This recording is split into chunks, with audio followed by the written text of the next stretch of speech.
Џафери ги понижи вработените во собранието, државата и ја загрозува безбедноста, а Ковачевски молчи за да не му падне владата.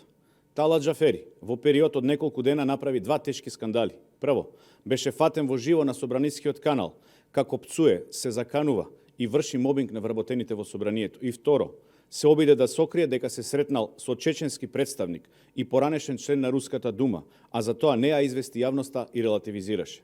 Талат Џафери мора да понесе одговорност за неговиот дивјачки однос во собранието.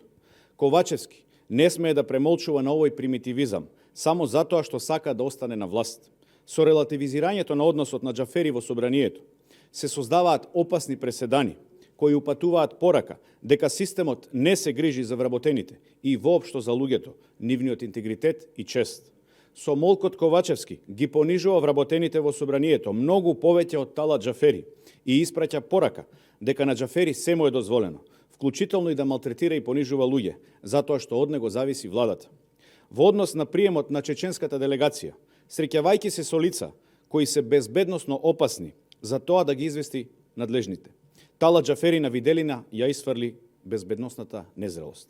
Се поставува прашањето дали македонските служби биле информирани за оваа средба на Џафери и дали Џафери ги брифирал за разговорот што се водел.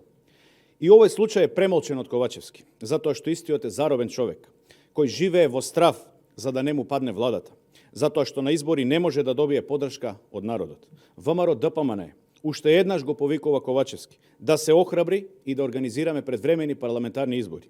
Со распуштање на парламентот ќе ги нема ниту понижувањата кои сега лично тој ги дозволува за да остане на власт.